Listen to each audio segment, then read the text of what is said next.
mi ha detto che lui sta benissimo, non aveva mangiato, adesso iniziava a mangiare qualcosa.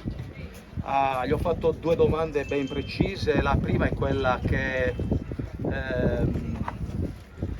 come era stato trattato qui nel carcere di Bancali. Mi ha detto che è stato trattato professionalmente e abbastanza bene. La seconda domanda, anzi la seconda, lui mi ha detto che non ce l'ha assolutamente, questa è una cosa importante, mi ha detto di rimarcarlo, non ce l'ha con la giustizia italiana, perché la giustizia italiana non c'entra assolutamente niente, anzi ce l'ha con quella spagnola. La seconda cosa, la terza cosa, mi ha detto che lui continuerà per il popolo catalano, continuerà sin quando non si otterrà l'indipendenza, lo farà, vorrà organizzare un referendum perché l'unica procedura, perché la Costituzione non gli permette altro, e quindi lui continuerà a fare questo sin quando la sua Repubblica non verrà resa indipendente. Quindi queste sono le notizie, ma lui è abbastanza sereno. E posso chiedere come l'ha trovato? Benissimo, serenissimo, in pace, tranquillo, allegro. Lui mi ha detto: ho fatto 12 giorni in carcere in Germania, un po' più dura di qua, quindi però molto sereno, molto tranquillo. Aveva il piatto di pasta, non l'aveva ancora mangiato perché era appena ritornato dall'udienza, quindi io sono entrato appena che è ritornato dall'udienza, ci ho parlato forse 3/4 d'ora, abbiamo parlato un po' di tutto. Lui è fiducioso sulla conquista della sua battaglia, questo gli interessa. Il resto, fare il carcere per lui è lo strumento per raggiungere gli obiettivi.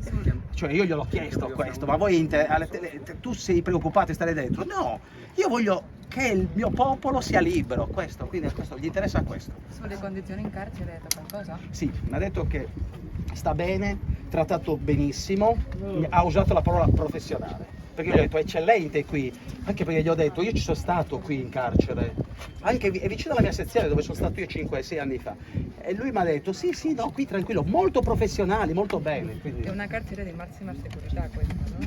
è un carcere, una casa circondariale questa, sì, anche di massima sicurezza perché c'è il 41 bis. Mi ha detto che lui l'unico obiettivo è quello della libertà e non ha paura assolutamente del carcere, perché c'è stato in Germania, quindi qui è trattato benissimo, non ce l'ha con la giustizia italiana, questo l'ha voluto rimarcare molte volte.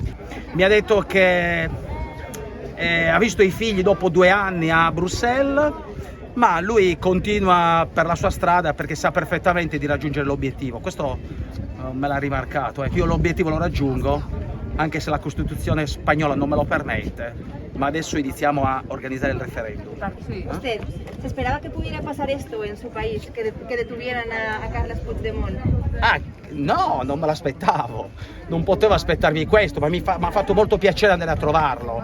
Stamattina, quando ho letto il giornale della sua detenzione, mi sono precipitato subito a salutarlo. Sono qui da presto dentro perché poi non si poteva entrare, ho la prerogativa di andare a visitare il carcere come parlamentare sardo, però ho voluto che lui facesse l'udienza prima con il tribunale, ecco, molto più tranquillo questo.